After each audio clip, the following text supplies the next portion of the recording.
Okay, good morning. First question is Kerala belongs to which agroclimatic zone of India? ഇതിപ്പോ നമ്മൾ നോക്കിയ ഇതിൽ വരുന്നതല്ല, but still നമ്മൾ ഇത് അറിഞ്ഞിരിക്കണം. ഇന്ത്യക്കും ഇതുപോലെ തന്നെ അഗ്രോ എക്കോളജിക്കൽ സോൺസ് ഒക്കെ ഉണ്ടല്ലേ.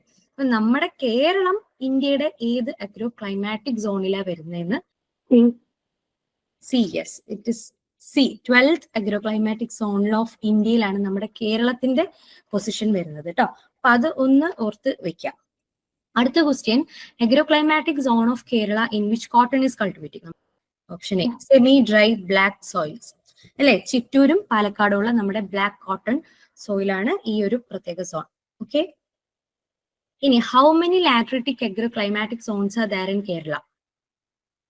5. യെസ്, നമ്മളിപ്പോ ഇങ്ങനെ ഒന്ന് കാറ്റഗറൈസ് ചെയ്ത് പഠിക്കാൻ ശ്രമിച്ചപ്പോൾ നമുക്കത് പെട്ടെന്ന് കിട്ടുന്നുണ്ട് അല്ലെ. 5 ലാട്രൈറ്റിക് സോൺസ് ആണ് നമ്മുടെ കേരളത്തിൽ പറയുന്നത്. So answer C 5. ഓക്കെ, അപ്പം അതിൽ നിന്ന് ഇങ്ങനെ പല പല രീതിയിൽ മാറ്റി തിരിച്ചൊക്കെ ക്വസ്റ്റ്യൻസ് വരാം. ജനറലി ഒരു ഐഡിയ ഉണ്ടാക്കി പോവാ, അത്രേ പറ്റുള്ളൂ. ഓക്കെ, ഇനി അടുത്ത അപ്പൻഡിക്സ്, നമ്മുടെ 15ാമത്തെ അപ്പൻഡിക്സിലോട്ടൊന്ന് പോയി നോക്കാം. ഇത് നമ്മുടെ പോളി ഹൗസ് ഡിസൈൻസ് ആണ്. കഴിഞ്ഞ നമ്മുടെ തൊട്ട് മുന്നത്തെ POP എഡിഷനിൽ ഇതില്ല എന്ന് തന്നെയാണ് എന്റെ വിശ്വാസം. ഇല്ലായിരുന്നു എന്ന് എനിക്ക് തോന്നുന്നു. ഇപ്പൊ പുതിയ POPയിൽ ആഡ് ഓൺ ചെയ്ത് വന്നിട്ടുണ്ട്. നമ്മുടെ കേരള ക്ലൈമാറ്റിക് കണ്ടീഷൻസിൽ നമ്മൾ റെക്കമെൻഡ് ചെയ്യുന്ന ടൈപ്പ് ഓഫ് പോളി ഹൗസസ്, അതുപോലെ അതിന്റെ കൺസ്ട്രക്ഷൻ, അതിന്റെ ഡിസൈൻ, അതിന്റെ കുറച്ച് കാര്യങ്ങളൊക്കെ ഇപ്പോഴത്തെ POPയിൽ ആഡ് ഓൺ ചെയ്ത് വന്നിട്ടുണ്ട്. സോ നമുക്ക് ക്വസ്റ്റ്യൻസ് എക്സ്പെക്ട് ചെയ്യാം. കുറച്ചും കൂടി എഞ്ചിനീയറിംഗ് പാർട്ടിലോട്ട് വന്നല്ലേ, നമ്മൾ അധികം അങ്ങനെ സ്ട്രെസ് ചെയ്തിട്ടില്ലാത്ത പല ഏരിയകളിൽ നിന്നാണ് ഇപ്പോൾ ക്വസ്റ്റ്യൻസ് വരുന്നത്. സോ എഞ്ചിനീയറിംഗ് പാർട്ടിൽ ഇത് ഒരു ക്വസ്റ്റ്യൻ വരാം. ഓക്കെ, അപ്പൊ അതൊന്ന് നോക്കി പോവാം. അപ്പൊ കേരളത്തിന്റെ ക്ലൈമാറ്റിക് കണ്ടീഷൻസിന് സൂട്ടബിൾ ആയിട്ട് നമ്മൾ റെക്കമെൻഡ് ചെയ്യുന്നത് നാച്ചുറലി വെന്റിലേറ്റഡ് ആയിട്ടുള്ള പോളി ഹൗസുകളാണ്. അതിനെ നമ്മൾ റീജിയൻ വൈസ് ആയിട്ട് ഏതൊക്കെയാണെന്ന് പറയുന്നുണ്ട്. അപ്പം Highland, Midland, lowland areas of കേരളയിൽ ഏതൊക്കെ പറയുന്നുണ്ടെന്ന് നോക്കാം. ഹൈലാൻഡിൽ നമ്മൾ ഗാബിൾ ഷേപ്ഡും അതുപോലെ ക്വിൻസെറ്റ് ഷേപ്ഡും ആയിട്ടുള്ള 2 ടൈപ്പ് ഓഫ് പോളി ഹൗസസും നമ്മൾ ഹൈലാൻഡ് ഏരിയസ്, അത് നമ്മുടെ ഹൈ ഹിൽസ് ഒക്കെ വരുന്ന പോലത്തെ ഹൈ റേഞ്ച് ഏരിയസിലേക്ക് നമ്മൾ റെക്കമെൻഡ് ചെയ്യാറുണ്ട്. ഓക്കെ, ഇനി മിഡ്ലാൻഡിലും ലോലാൻഡിലും ഗേബിൾ ഷേപ്ഡ്. അപ്പം ജനറലി വേണമെങ്കിൽ നമുക്ക് പറയാം ഓൾ കേരള നമുക്ക് ഗേബിൾ ഷേപ്ഡ് റെക്കമെൻഡ് ചെയ്യാം. നമുക്ക് അത് കൺസ്ട്രക്ട് ചെയ്ത് ഉപയോഗിച്ചാലും കുഴപ്പമില്ല. ക്വിൻസെറ്റ് നമ്മൾ ഹൈലാൻഡിലേക്ക് മാത്രം പറയുന്നത്. അപ്പൊ ഹൈലാൻഡിലേക്ക് ഗേബിൾ ഓർ ക്വിൻസെറ്റ്. ഓക്കെ, ഇനി ഇതിന്റെ ഓറിയന്റേഷൻ ഇങ്ങനെ ഒരു ക്വസ്റ്റ്യൻ പോലെ വന്നിട്ടുണ്ട്. PSC തന്നെയാണോന്ന് എനിക്ക് അറിയില്ല, പക്ഷെ ഇത് വേണമെങ്കിൽ ഒരു ക്വസ്റ്റ്യൻ വരാം. അപ്പോ നമ്മുടെ കേരളത്തിലെ ക്ലൈമാറ്റിക് കണ്ടീഷൻസിനെ കുറച്ചും കൂടി ബെറ്റർ ആയിട്ട് യൂട്ടിലൈസ് ചെയ്യാനായിട്ട് നമുക്ക് ഈ പറയുന്ന പോളി ഹൗസസുകൾ ഒരു പെർട്ടിക്കുലർ ഡയറക്ഷനിലേക്ക് ഓറിയന്റ് ചെയ്ത് കൺസ്ട്രക്ട് ചെയ്യണമെങ്കിൽ that will be more better. അത് നോർത്ത് സൗത്ത് ഡയറക്ഷൻ ആണ് കേട്ടോ. ഏത് സ്ഥലത്താണോ നമ്മൾ ചെയ്യുന്നത് ആ സ്ഥലത്തിന്റെ നോർത്ത് സൗത്ത് ഡയറക്ഷനെ ഫേസ് ചെയ്യുന്ന പോലത്തെ രീതിയിൽ, ഓറിയന്റ് ചെയ്യുന്ന രീതിയിൽ നമ്മൾ പോളി ഹൗസിനെ കൺസ്ട്രക്ട് ചെയ്താൽ നമുക്ക് ക്ലൈമാറ്റിക് കണ്ടീഷൻസ്, നാച്ചുറലി വെന്റിലേറ്റഡ് ആയിട്ടാണല്ലോ നമ്മൾ ഇവിടെ റെക്കമെൻഡ് ചെയ്യുന്നത് കേരളത്തിൽ. അപ്പം നമുക്ക് ആ ക്ലൈമാറ്റിക് കണ്ടീഷൻസിനെ ബെറ്റർ ആയിട്ട് യൂട്ടിലൈസ് ചെയ്യാൻ പറ്റും. Okay, so north south direction in Kerala. Okay, പിന്നെ ജനറലി ഒരു പോളി ഹൗസിന്റെ ഒരു ഐഡിയ നിങ്ങൾക്ക് ഉണ്ടെന്ന് എനിക്ക് തോന്നുന്നു അല്ലെ. എല്ലാവരും പോളി ഹൗസ് കണ്ടിട്ടുള്ളവരാണ്. പോളി ഹൗസിലെ കൾട്ടിവേഷൻസ് ഏതൊക്കെയാണ്, എങ്ങനെയൊക്കെയാണെന്നൊക്കെ നിങ്ങൾക്ക് ഒരു ഐഡിയ ഉണ്ടാവും. ഓക്കെ, അപ്പൊ ഞാൻ ആ ഒരു ഇതിലാണ് പറയുന്നത്. ഓക്കെ, അപ്പൊ നമ്മൾ കയറുമ്പോൾ തന്നെ ഫസ്റ്റില് നേരെ പോളി ഹൗസിനുള്ളിലോട്ടാണോ കയറുന്നത്? അങ്ങനെയാണോ കൺസ്ട്രക്ഷൻ നിങ്ങൾ കണ്ടിട്ടുള്ളത്? അല്ല, നമ്മൾ കയറുമ്പോൾ തന്നെ ഒരു നമ്മുടെ പുറത്ത് നിന്ന് നമ്മൾ കൊണ്ടുവരുന്ന കാര്യങ്ങളൊക്കെ ഒന്ന് ഡിസ്ഇൻഫെക്ട് ചെയ്യാനുള്ള ഒരു ഏരിയ പോലെയൊക്കെ നമ്മൾ ചിലപ്പോൾ സെറ്റ് ചെയ്യാറുണ്ട് അല്ലെ. അപ്പം ആദ്യം ഒന്ന് കയറിയിട്ട് പിന്നെ ഒന്ന് ഡയറക്റ്റ് ആയിട്ട് പുറത്തുനിന്നുള്ള എയർ ഇടിച്ചു കയറി പോവാതിരിക്കുന്ന രീതിയിൽ ഒരു എൻട്രൻസ് റൂം സെറ്റ് ചെയ്യാറുണ്ട്. അവിടെ നിന്ന് കയറി പിന്നെയാണ് നമുക്ക് പോളി ഹൗസ് ഡയറക്റ്റ് ഉള്ളിലോട്ട് വരുന്ന ഓപ്പണിംഗ് വരിക അല്ലെ. അപ്പൊ ആ ഒരു എൻട്രൻസ് റൂം എപ്പോഴും 200 micron UV stabilised polythene film വെച്ചിട്ടായിരിക്കും ഉണ്ടാക്കേണ്ടത് എന്നുള്ളൊരു ഇൻസ്ട്രക്ഷൻ POPയിലുണ്ട്. ഓക്കെ, ഇനി അതുപോലെ തന്നെ നമ്മൾ പോളി ഹൗസ് ചെയ്യുമ്പോൾ അതിന്റെ ഹോൾ കൺസ്ട്രക്ഷൻ ഇൻഫ്രാസ്ട്രക്ചർ ചെയ്യുമ്പോൾ, ഫ്രെയിം വർക്ക് ചെയ്യുമ്പോൾ എപ്പോഴും GI ട്യൂബുലാർ പൈപ്സ് യൂസ് ചെയ്യണം എന്നാണ് റെക്കമെൻഡ് ചെയ്യുന്നത്. ഓക്കെ, GI എന്ന് പറഞ്ഞാൽ ഗാൽവനൈസ്ഡ് അയൺ അല്ലെ. അപ്പം അതിന്റെ ട്യൂബുലാർ പൈപ്സിനെ യൂസ് ചെയ്യണം ഇൻഫ്രാസ്ട്രക്ചർ ഹോൾ. പിന്നെ അതുപോലെ തന്നെ നമ്മൾ സൈഡ് വാൾസ് ഒരു പകുതി വരെ നമ്മൾ വാൾസ് കൺസ്ട്രക്ട് ചെയ്യുമല്ലോ, പിന്നെയല്ലേ നമ്മൾ മുകളിലോട്ട് ആ സൈഡിലത്തെ ഷീറ്റ് നെറ്റും കാര്യങ്ങളൊക്കെ ഇടുന്നത്. അപ്പം ആ ഒരു വാൾ ചെയ്യുന്നതും തിക്നെസ് ഇവർ പറയുന്നുണ്ട് it should not less than 2 millimeter. അപ്പൊ അതിനേക്കാളും കുറഞ്ഞ ഇത് തിക്നെസ്സിൽ ചെയ്യാൻ പാടില്ല. അതുപോലെ തന്നെ പിന്നെ നമ്മൾ പിന്നെ പറയുന്നതാണ് നമ്മൾ ഗാൽവനൈസ്ഡ് പൈപ്സ് ഒക്കെ യൂസ് ചെയ്യുന്നെങ്കിലും ഇതിൽ വെൽഡിംഗ് നോട്ട് പെർമിറ്റഡ് എന്ന് എഴുതിയിട്ടുണ്ട് കേട്ടോ. നമ്മുടെ POP അങ്ങനെ തന്നെ ഒന്ന് ഹൈലൈറ്റ് ചെയ്ത് തന്നെ അവർ എഴുതി വെച്ചിട്ടുണ്ട്, വെൽഡിംഗ് നോട്ട് പെർമിറ്റഡ്. പകരം ക്ലാംസുകളൊക്കെ പ്രിഫർ ചെയ്യണം എന്നാണ് അവർ പറയുന്നത്. സോ ഓൾ ക്ലാംസ് അത് യൂസ് ചെയ്യുന്നതും 2 mm അല്ലെങ്കിൽ 3 mm തിക്നെസിന്റെ ക്ലാമ്പുകളാണ്. അപ്പം വെൽഡിംഗ് നോട്ട് പെർമിറ്റഡ് എന്നാണ് POP എടുത്ത് പറഞ്ഞിട്ടുള്ളത്. അപ്പൊ ഇതാണ് ഗേബിൾ ഷേപ്ഡ്. അതുപോലെ ക്വിൻസെറ്റ് ഷേപ്ഡ് നമ്മുടെ POP 2 പിക്ചർ ഉണ്ട്. ക്വിൻസെറ്റ് ഷേപ്ഡ് POP പിക്ചർ കൊടുത്തിട്ടുള്ള ആ ഒരു പിക്ചർ എനിക്ക് കിട്ടിയിട്ടില്ല. പക്ഷെ ക്വിൻസെറ്റ് നമ്മൾ റെഫർ ചെയ്യുമ്പോൾ കൂടുതലും ഈ ടൈപ്പ് ഓഫ് പിക്ചർ തന്നെയാണ് വരുന്നത്. അത് POP എനിക്ക് തോന്നുന്നു ക്വിൻസെറ്റിന്റെ ഒരു ചെറിയൊരു മോഡിഫൈഡ് ആയിട്ടുള്ള ഒരു വേർഷൻ, അല്ലെങ്കിൽ അതിനൊരു ഒറ്റ സിംഗിൾ ഒരു പോളിഹൗസ് യൂണിറ്റിന്റെ ഫോട്ടോ മാത്രമാണ് വന്നിട്ടുള്ളത് തോന്നുന്നു.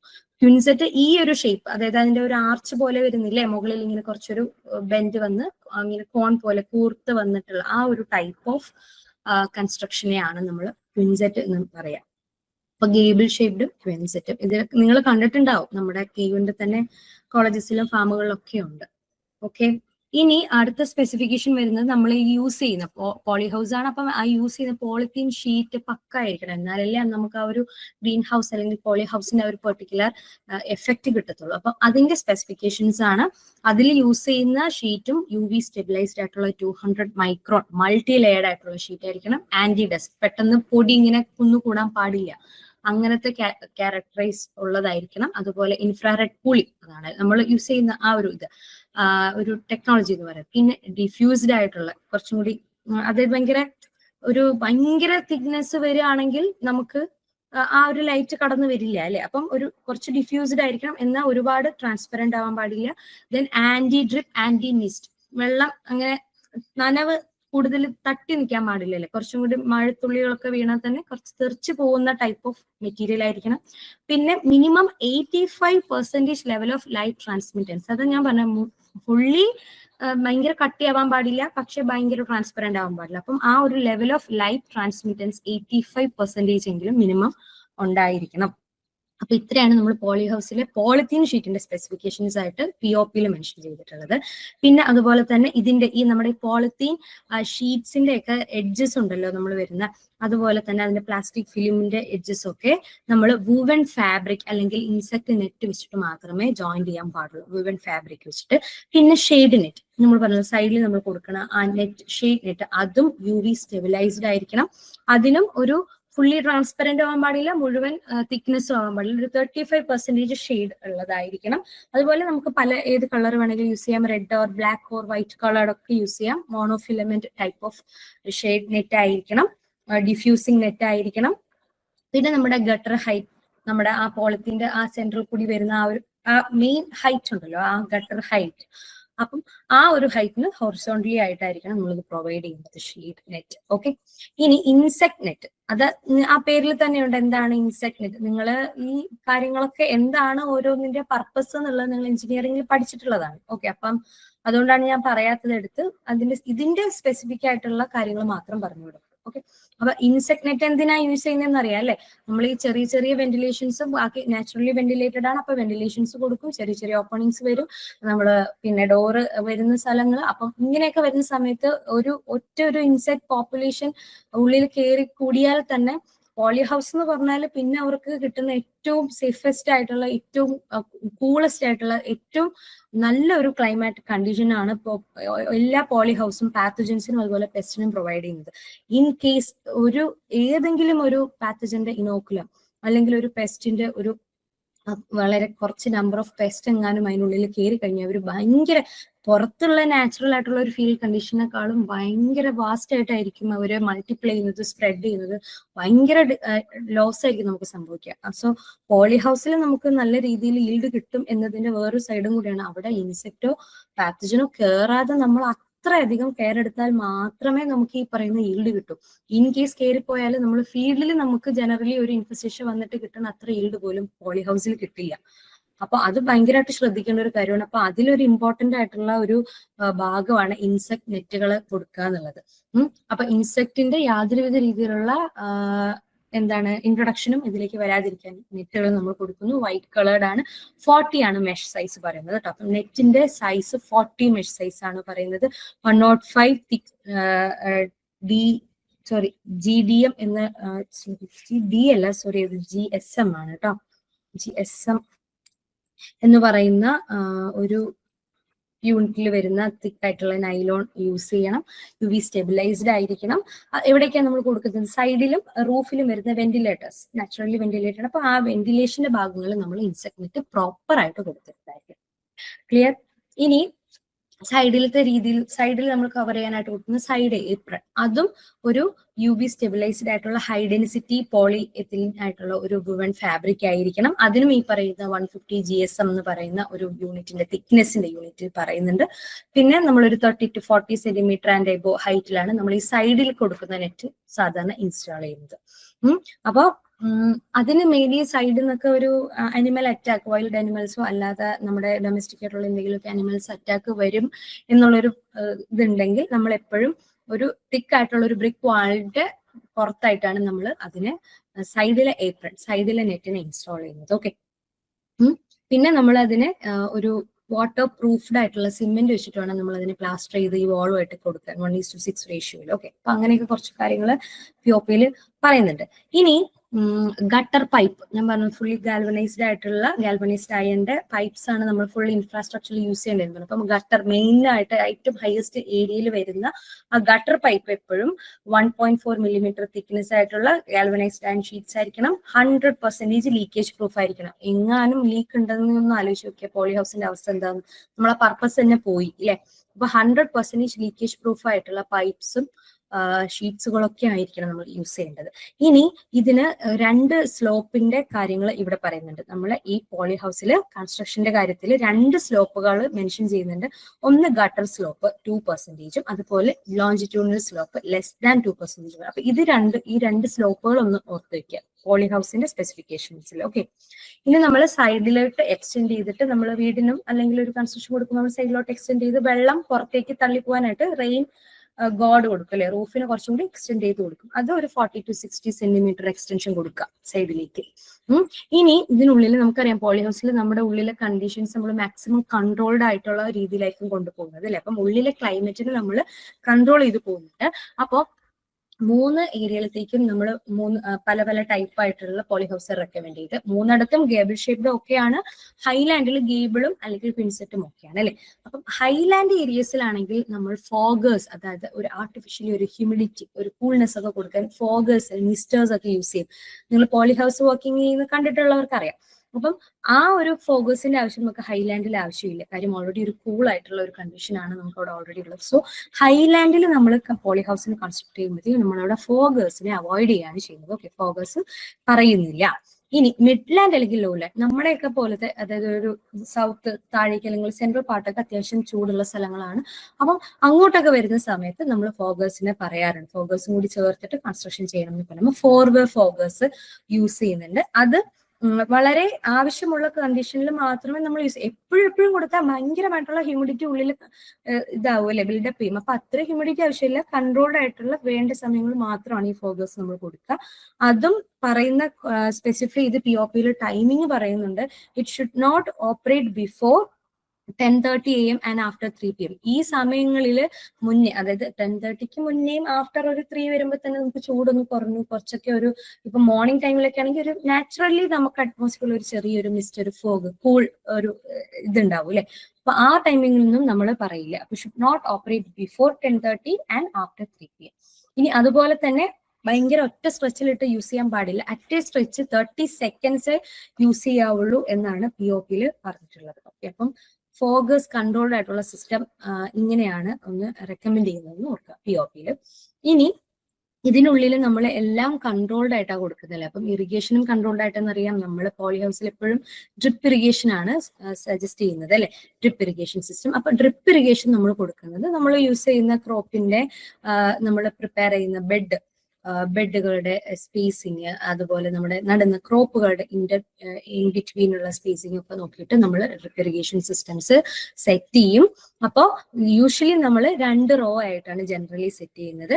അത് എത്രയാണ് അതിന്റെ ഡിസ്ചാർജ് റേറ്റ്, ഓരോ ഡ്രിപ്പറിന്റെയും ഡിസ്ചാർജ് റേറ്റ് വരുന്നത് 2 ലിറ്റർ പെർ അവർ. അപ്പം ഒരു ഡ്രിപ്പറിന് തന്നെ 1 മണിക്കൂറത്തേക്ക് 2 ലിറ്റർ കൺട്രോൾഡ് ആയിട്ട് ഡിസ്ചാർജ് ചെയ്യുന്ന രീതിയിലാണ് നമ്മൾ ഡ്രിപ്പ് ഇറിഗേഷൻ സിസ്റ്റം പോളി ഹൗസിൽ സജസ്റ്റ് ചെയ്യുന്നത്. ഇനി നമ്മൾ ഓരോ ഡ്രിപ്പേഴ്സ് വെക്കുമല്ലോ, ആ ഓരോ ഡ്രിപ്പേഴ്സ് വെക്കുന്ന ആ ഡിസ്റ്റൻസ് ഉണ്ടല്ലോ, ആ ഡിസ്റ്റൻസ് ഓരോ ടൈപ്പ് ഓഫ് സോയിലിനും ഡിഫറെന്റ്. കാര്യം സോയിലില് വാട്ടർ ഹോൾഡിംഗ് കപ്പാസിറ്റി പല രീതിയിൽ ഡിഫറെന്റ് ചെയ്ത് വരുന്നുണ്ടല്ലേ, സോയിലിന്റെ ക്യാരക്ടർ ആണത്. അപ്പം സോയിലിന്റെ നേച്ചറും കൂടി കൺസിഡർ ചെയ്തിട്ട് വേണം.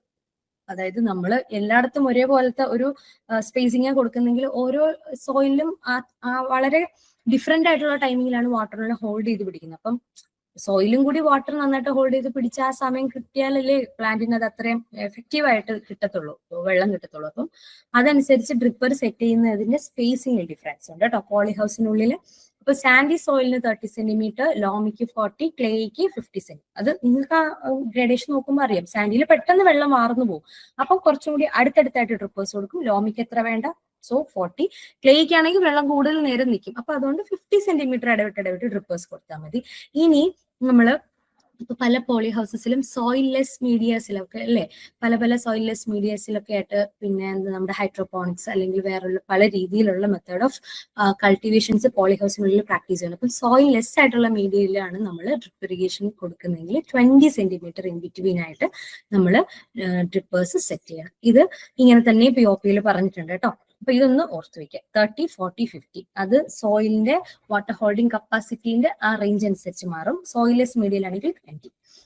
ഇനി നമ്മൾ നേരത്തെ ക്ലൈമാറ്റിക് കണ്ടീഷൻസ് ഉള്ളിൽ കൺട്രോൾഡ് ആയിട്ട് കൊടുക്കുമെന്ന് പറഞ്ഞ പോലെ തന്നെ ഫെർട്ടിഗേഷൻ എക്യുപ്മെന്റ്സ്. എന്താണ് ഫെർട്ടിഗേഷൻ? ഫെർട്ടിലൈസേഷനും ഇറിഗേഷനും കൂടി ടുഗദർ ആയിട്ട് കൊടുക്കുന്നതിനെയാണ് നമ്മൾ ഫെർട്ടിഗേഷൻ എന്ന് പറയുന്നത്. പോളി ഹൗസിനുള്ളിൽ നമുക്ക് വളം കൊടുക്കണ്ടേ ചെടിക്ക്, അപ്പം അതും നമ്മൾ പുറത്ത് കൊടുക്കുന്ന പോലെ ഒരു ബ്രോഡ്കാസ്റ്റിംഗ് അങ്ങനെ ജനറലി ഉള്ള രീതികളിലല്ല കൊടുക്കുന്നത്. എപ്പോഴും ഇറിഗേഷന്റെ ഒപ്പം ഫെർട്ടിലൈസേഷൻ കൊടുക്കാനാണ് നമ്മൾ കൂടുതലും സജസ്റ്റ് ചെയ്യുന്നത്. ഓക്കെ, അപ്പം അത് പല രീതികളിൽ ചെയ്യുന്നുണ്ട്. അതായത് ഒരു 2500 മീറ്റർ സ്ക്വയർ ഒക്കെ ഉള്ള ഒരു ടൈപ്പ് ഓഫ് പോളി ഹൗസ് ആണ് നമ്മൾ വെഞ്ചുറി മീറ്റേഴ്സ്, നമ്മൾ എഞ്ചിനീയറിംഗിൽ പഠിച്ചിട്ടുണ്ട്. വെഞ്ചുറി മീറ്റേഴ്സ് ആണ് നമ്മൾ സജസ്റ്റ് ചെയ്യുന്നത് ഫെർട്ടിഗേഷൻ എക്യുപ്മെന്റ് ആയിട്ട് പോളി ഹൗസിനുള്ളിൽ.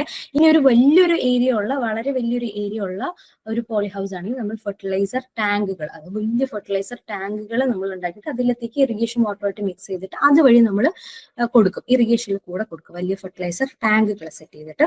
ഇനി ഓട്ടോമാറ്റിക് ആയിട്ട് ഇറിഗേഷൻ ഫെർട്ടിഗേഷൻ സിസ്റ്റം അതിനെ മാനേജ് ചെയ്യുന്നത് ABC ടാങ്ക് സിസ്റ്റം എന്ന് പറയുന്ന ഒരു രീതി യൂസ് ചെയ്തിട്ടാണ്, ഒരു എക്യുപ്മെന്റ് ABC ടാങ്ക് സിസ്റ്റം. ഇത് ഇങ്ങനെ തന്നെ POP പറഞ്ഞിട്ടുള്ളതാണ് കേട്ടോ, ABC ടാങ്ക് സിസ്റ്റം. അപ്പൊ ഇത്ര കാര്യങ്ങളാണ് POPയുടെ പോളി ഹൗസിന്റെ സ്പെസിഫിക്കേഷൻസ് ആയിട്ട് കേരളത്തിലേക്ക് നമ്മൾ സജസ്റ്റ് ചെയ്യുന്ന കുറച്ച് പോയിന്റ്സ് ആയിട്ട് POP കൊടുത്തത്. ഇതിപ്പോ POP പുതുതായിട്ട് ആഡ് ചെയ്ത് വന്ന കാര്യമാണ്. അപ്പൊ അവർക്ക് ചോദിക്കാൻ ഒരു ടെൻഡൻസിക്ക് സ്വാഭാവികമായും കാണും. അപ്പം ഒന്ന് നോട്ട് ചെയ്ത് പോവാം. എല്ലാം ഇങ്ങനെ ഈച്ച കോപ്പി എഴുതിയിരിക്കേണ്ട, ഇതിൽ കുറച്ച് ടേബിൾ ആയിട്ടൊക്കെ അങ്ങനെയൊക്കെ കൊടുത്തിട്ടുള്ള, അതിൽ ഇമ്പോർട്ടന്റ് ആയിട്ടുള്ള കാര്യങ്ങൾ മാത്രം ഇതുപോലെ ഒന്ന് പോയിന്റ് ഔട്ട് ചെയ്ത് ശ്രദ്ധിക്കാം. കുറച്ച് ക്വസ്റ്റ്യൻസ് പോളി ഹൗസിന്റെ ഇപ്പൊ പറഞ്ഞ കാര്യങ്ങൾ വെച്ചിട്ട് നമുക്കൊന്ന് പറയാം. അപ്പൊ എന്താ, quonset shaped poly houses are recommended for which area of Kerala? ഒന്ന് പറഞ്ഞേ. ഹൈലാൻഡിൽ മാത്രമേ നമ്മൾ ക്വിൻസെറ്റ് പറയുന്നുള്ളൂ. 3 നമുക്ക് ജനറലി ഏതാ ഗേബിൾ ഷേപ്ഡ് നമ്മൾ റെക്കമെൻഡ് ചെയ്യുന്നുണ്ട്. ഓക്കെ, ഇനി അടുത്തത് better orientation of poly houses recommended in Kerala to get better climatic conditions. ഏതാണ് ഞാൻ പറഞ്ഞിരുന്നു, നമ്മുടെ കേരളത്തിൽ യെസ് നോർത്ത് സൗത്ത് ആണ്. ഇനി അടുത്തൊരു സ്റ്റേറ്റ്മെന്റ് ആണ്, in poly house construction welding is permitted. Is it right? Correct ആണോ ഈ ഒരു സ്റ്റേറ്റ്മെന്റ്? POPയില് അവർ കുറച്ച് ബോൾഡ് ചെയ്ത് തന്നെ കൊടുത്തു വെച്ചിട്ടുണ്ട്, വെൽഡിംഗ് നോട്ട് പെർമിറ്റഡ് എന്ന്. ഓക്കെ, പിന്നെ അടുത്ത statement, complete structure should be of GI tubes and pipes. ആണോ? കറക്റ്റ് ആണ്. അതായത് ഫുൾ ഇൻഫ്രാസ്ട്രക്ചർ ഗാൽവനൈസ്ഡ് ആയതിന്റെ ട്യൂബ്സും പൈപ്സും യൂസ് ചെയ്തിട്ട് ചെയ്യാവുള്ളൂ എന്നാണ് റെക്കമെൻഡേഷൻ, ആസ് പെർ റെക്കമെൻഡേഷൻ. അപ്പം ഇതിന്റെ ആൻസർ ഫസ്റ്റിലത്തെ സ്റ്റേറ്റ്മെന്റ് തെറ്റാണ്, second one is correct. Okay, ഇനി അടുത്തത് gutter slope and longitudinal slope of naturally ventilated poly house suitable for Kerala conditions. 2 സ്ലോപ്പേ നമ്മൾ ആകെ ഇവിടെ പറഞ്ഞിട്ടുണ്ടായിരുന്നുള്ളൂ. അത് ഇതിലേതാ വരുന്നേ? ആദ്യം ഗട്ടർ സ്ലോപ്പും പിന്നെ ലോഞ്ചിറ്റ്യൂഡിനൽ സ്ലോപ്പും പറയുന്നുണ്ട്. ആൻസർ പറഞ്ഞേ.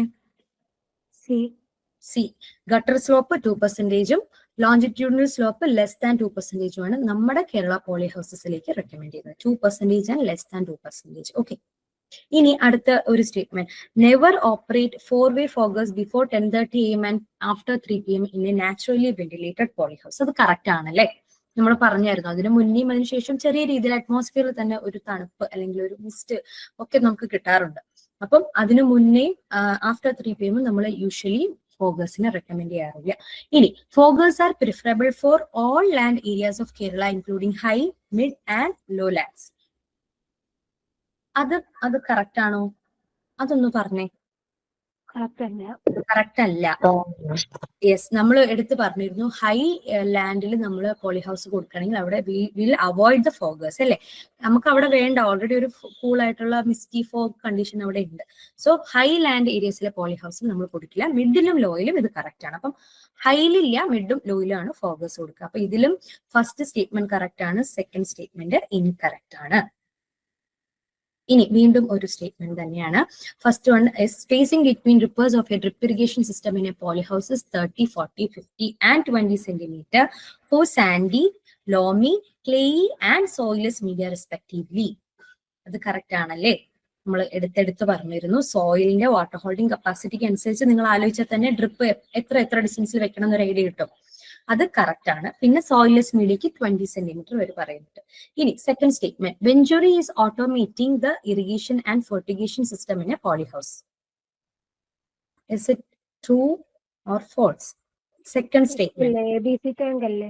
ABC ടാങ്ക് സിസ്റ്റം ആണ് ഇറിഗേഷൻ ഫെർട്ടിഗേഷൻ സിസ്റ്റം ഓട്ടോമേറ്റിംഗ് ആയിട്ട് കൊടുക്കുന്നതെന്ന് POP പറഞ്ഞിട്ടുണ്ട്. വെഞ്ചുറി നമ്മൾ 2500 മീറ്റർ സ്ക്വയർ വരെ വരുന്ന ടൈപ്പ് ഓഫ് പോളി ഹൗസിലാണ് വെഞ്ചുറി മീറ്റേഴ്സ് നമ്മൾ ഫെർട്ടിഗേഷൻ ആയിട്ട് റെക്കമെൻഡ്. അപ്പൊ സെക്കൻഡ് സ്റ്റേറ്റ്മെന്റ് തെറ്റാണ്. First one is correct and second is incorrect.